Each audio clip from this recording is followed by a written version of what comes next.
you look from your vibrational place of alignment. You see, here's what you must do if you are to be of value to them, and if you are to stay in alignment with who you are. And unless you stay in alignment with who you are, you cannot be of value to them. If you're not connected to this stream, you've got nothing to flow. So the best way to understand is that as you are evaluating or sorting through the contrast, and you see something that you really do not like, some of that stuff will take you to your knees. It is so much that you do not want it. In the degree of knowing what you do not want, you are launching a equal rocket of desire. So by seeing their plight or their suffering, you are asking for their recovery or for their balance or for their well-being.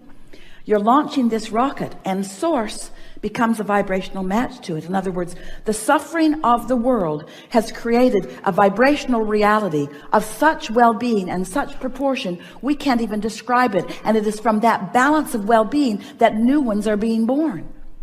But the ones who are here could benefit from this vibrational reality that you are all part of creating.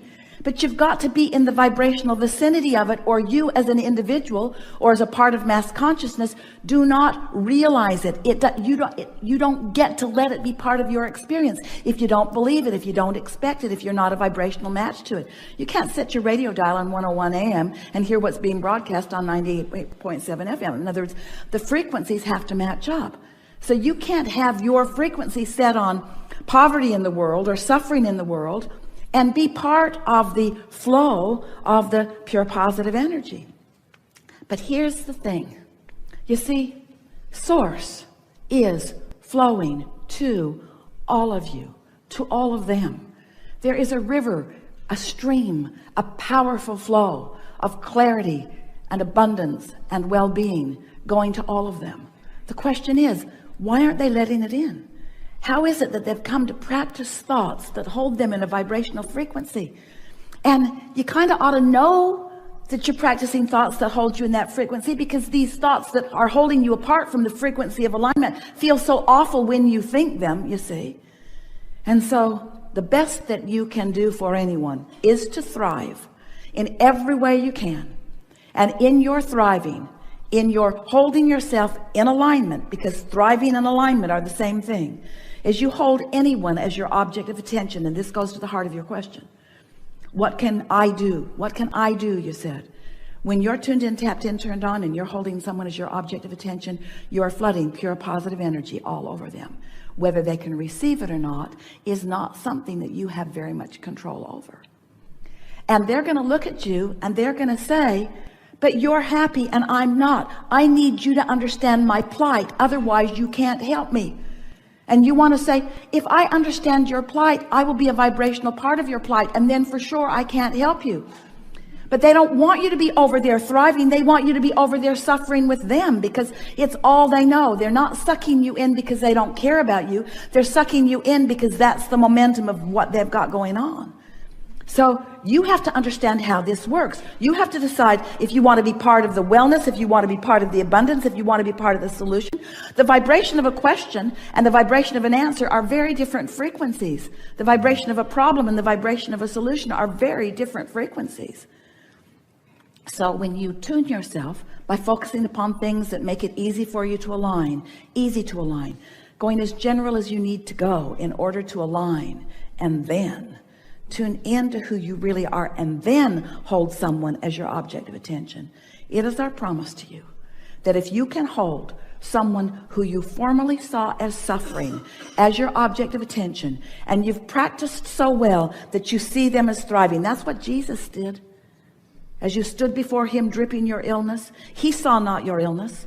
He looked at you and he knew your well-being, and he knew it so powerfully and so clearly that your illness simply could not abide in his vibration. That's why he said, go forth and tell no one. Don't go home and talk about it. You'll talk yourself right back in to the frequency that was disallowing the wellness to begin with, you see. So it feels harsh to you when we say mind your own business. But what we really mean is tend to your own frequency, and then tend to your own frequency, and then. And you'll reach the place where you'll be so consistently filled with this stream of replenishing well-being. No depletion happening, just flowing through you, flowing through you, flowing through you. That when you see someone not allowing it, it won't upset your apple cart. It won't throw you off your game. You will be able to know their wellness even in their demonstration of their not wellness, because you know how it works, you see. It's like not one of you stands in front of your faucet. Beautiful faucets in this hotel. Esther was just enjoying them so much. And not one of you stands before your faucet when it's turned off and says, oh,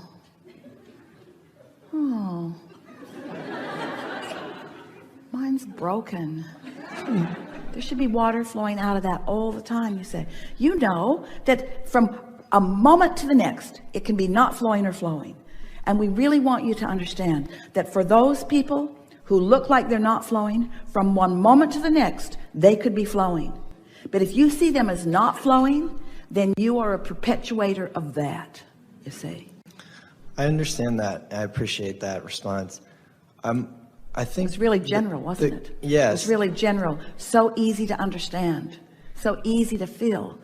Not very satisfying though, was it? It is satisfying. The more specific question is if those people, not whether or not I should or should not remain in my vortex, but if someone who is out of the vortex can physically affect me. But in what case would that be? First of all, they can't even get in your experience unless you're giving your attention to them. Law of attraction will not match you up. So the first question you want to ask is, why is this in my experience? Why is this in my experience? Because I have an active vibration about it. But is there a jungle of different vibrational frequencies that everybody on the planet, is there one, I guess what it comes down to, is there one Earth that we're all kind of in an ecosystem of different vibrational frequencies that are all just in kind of harmony with one another? There are as many different frequencies as there are thoughts. The combinations of thoughts and frequencies is so extraordinary in number that trying to decipher it would drive you crazy. Every thought has a frequency, and every combination of thought has a frequency. But you can understand the frequency of thought in much more simple terms when you think in terms of emotion. Joy has a frequency, and there are a lot of thoughts that line up with that frequency. Despair has a frequency, and there are a lot of thoughts that line up with that frequency. So they pull together. They pull together. Law of attraction puts them together. But all of those, you see, here's the thing that will help you so much. All of those frequencies, all of those projector of frequencies, all of those transmitters and receivers that are all around you, all of them are irrelevant to you once you remember that there are only two frequencies that are really any of your business. That's the frequency of the source within you and the frequency of your point of attraction right here and now. The reason that we've been talking so much through the years about how all of this works is because we want you to understand your vibrational place in all of this. So we started by talking about law of attraction. Law of attraction says that which is likened to itself is drawn, just like radio signals. So then we began explaining to you that you are launching these rockets and that you are creating a vibrational version of everything that can potentially be a see it, hear it, smell it, taste it, touch it reality. But there's a vibrational version of it first. And that vibrational version of it, we talked about your vortex. You're so kind to us as we wave Esther's arm around and point at this invisible place, your vortex where who you really are is and everything you want is. And then people began feeling, as they began sensing what they were creating, they began saying things to us, not right out loud, but we heard it from you often. All right, Abraham, I get it. But how do I get my money out of the vortex and into the bank? How do I turn those thoughts, those vibrations into the tangible, into something that I can translate, something that I can realize, So then we began explaining to you, and this is really what we want you to hear and feel from us right now. You have a point of attraction right here and now. You are emitting a vibration. It's the vibration that you're offering. Doesn't matter what you offered yesterday or the day before, although it's likely that what you're doing today is going to be pretty much like what you did yesterday and the day before, because you've got that momentum going. And even though when you went to sleep last night, your momentum stopped, when you woke up, you usually pick up on the thoughts sort of where you left off. So you've got this vibrational offering that you are emitting. And that signal that you are emitting has a relationship to all of this vibrational reality that you've created. So let's say you've been watching a friend suffer, or maybe it's a mass thing, but let's say it's somebody you care about, and you've been watching, and every time you hear the story, you launch a rocket of what you would prefer. You want prosperity for this friend, and you want order in this friend's life. You want this person to feel good. You want this person to feel happy. Every time they're not happy, you want happiness for them. Every time they don't have enough of something they need or want, you want them to have it. So you have, without even knowing you've done it, you have created in your vortex a vibrational version of your friend. Your friend helped you to co-create this vibrational version. The question that we want to put to you is, which friend do you have your eyes on most of the time? The vibrational version or the reality version?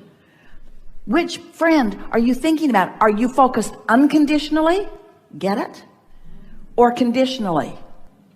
Are you letting the conditions that you don't want to see dominate your vibration by not having the discipline to look here, to look into the vortex? That really is what upliftment is about. You've got to see them as they really are, not as they are temporarily being.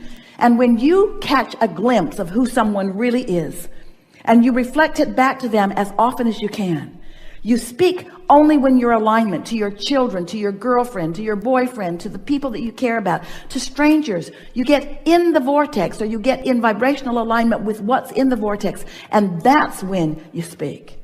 Under those conditions, everything that you are is a catalyst to the upliftment of them. Now, can they hear it? Sometimes not. If you're on this high flying disc and they're on a lower flying disc, if they're in a completely different vibrational frequency, your words are just going to bounce right off of them. They're not going to hear it. But you're not doing it for them here. You're doing it for them here. You're not doing it for them anyway. You're doing it for you. Sometimes people say, that person does not deserve my kindness. And we say, no, but you do. You deserve your kindness. You deserve to feel good about this. But Abraham, have you seen the way this person is behaving? How can I feel good about that? You got to find some way to feel good regardless of what's going on, you see.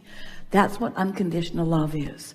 So if someone you know has the good fortune of being one of your objects of attention, and you are predominantly feeling good, and every now and again thinking about them, you know what happens? This is specifically for you. You get tuned in, tapped in, turned on. You do it all the time. And then from that aligned position, a thought of what you're talking about comes into your mind, because your inner being knows this is the time for you to turn your attention to that. And sometimes, most every time, when that happens, you feel it for just a moment, and then you look at the reality of where they are. And then you feel that great disconnect between what source just gave you because you were tuned in and what you're choosing to focus upon right in their reality. And then the negative emotion that you feel is not about their plight. It's about what you've just done to yourself. Mm-hmm. Don't you love knowing that? Mm-hmm. So you want to say to your friends, I love you so much. And they say, oh, that's so kind. I say, no, I'm doing it for me. I'm doing it for me. Oh, I thought you loved me for me. No. No. I find that when I love, I feel so good, so it must be for me. Oh, I thought you were loving me for me. No, I don't think so, because it feels so good to me when I love. And when I'm mad at you, it feels so awful. When I feel good, it's my doing. When I feel bad, it's yours. Thank you so much.